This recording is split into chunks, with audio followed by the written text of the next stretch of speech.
നരേന്ദ്രമോദി ഒരു നല്ല മനുഷ്യനായിട്ട് എനിക്ക് തോന്നിക്കണം. പക്ഷേ സൗത്ത് ഇന്ത്യയിലെ മീഡിയ എന്താ അറിയില്ല, പുള്ളി വളരെ നെഗറ്റീവ് ആയിട്ട് കാണിക്കുന്നത്. ഇപ്പോൾ എൻ്റെ ഫാമിലി ചില ആൾക്കാർ വളരെ നെഗറ്റീവ് പറയുമ്പോൾ എനിക്ക് തോന്നിയാലും നല്ല മനുഷ്യനായിട്ട് തോന്നിയാൽ പുള്ളി ജീവിതം മുഴുവൻ ഇതിനുവേണ്ടി മാറ്റി വെച്ചിരിക്കുകയാണ്. അത് മാത്രമല്ല, പുള്ളിക്ക് വികസനം പ്രോഗ്രസ് വരണം ഭയങ്കര ആഗ്രഹമാണ്. ഗുജറാത്ത് അങ്ങനെ ആക്കി, ഇപ്പോൾ ഇന്ത്യ മുഴുവൻ അങ്ങനെ ആക്കുകയാണ്. ഇപ്പോൾ തൃശ്ശൂരാണെങ്കിലും ഇപ്പോൾ സുരേഷ് ഗോപി BJP അത് നന്നായിട്ട് മാറും, എറണാകുളത്തെക്കാട്ട് വികസിക്കും.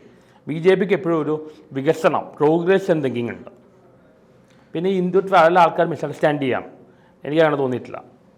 പക്ഷേ മോഡി നല്ല മനുഷ്യനായിട്ട് എനിക്ക് തോന്നിക്കണം. അയാളുടെ ജീവിതം മുഴുവൻ ഇന്ത്യ സക്സസ്ഫുൾ ആക്കുക എന്ന് ഇതിന് വേണ്ടി. പക്ഷേ ഒരുപാട് വിമർശനം പുള്ളി കേൾക്കുന്നുണ്ട്. അല്ല, ഇപ്പം സന്തോഷ് വർഗി എന്താണ് ഇപ്പോൾ ഗോത്ര ഇൻസിഡന്റ് ആണെങ്കിൽ അതെല്ലാം പുള്ളിയെ ഭയങ്കരമായിട്ട് അറ്റാക്ക് ചെയ്യുന്നുണ്ട്. എനിക്ക് നല്ല മനുഷ്യനായിട്ട് എനിക്ക് തോന്നിക്കണം. അതെ, എന്താണ് തോന്നുന്നത് ഇപ്പം ഈ പഹൽഗാം അറ്റാക്കിന് മറുപടിയായിട്ട് ഓപ്പറേഷൻ സിന്ദൂർ നരേന്ദ്രമോദിക്ക് പകരം മറ്റൊരു കോൺഗ്രസിന്റെ നേതാവായിരുന്നെങ്കിൽ ഇപ്പോൾ കൊടുക്കുമെന്ന് തോന്നുന്നു? പ്രശ്നമായാണ്. ഇപ്പോൾ വാർ വരുമ്പോൾ ഏറ്റവും കൂടുതൽ എഫക്റ്റ് ആണ് ജനങ്ങളാണ്, സിവിലിയൻസാണ്. ഇപ്പോൾ ആൽബർട്ട് ഐൻസ്റ്റീൻ പോലെ സയൻറ്റിസ്റ്റുമാരുടെ വാറിനെതിരെ ഇപ്പോൾ വാറിൽ മാക്സിമം അവോയ്ഡ് ചെയ്യുന്നതല്ല. കാരണം ഒരു ഈഗോ പ്രോഡക്റ്റ് തുടങ്ങിയിട്ട് അവസാനം എഫക്റ്റ് ചെയ്യുന്ന സാധാരണക്കാരാണ്.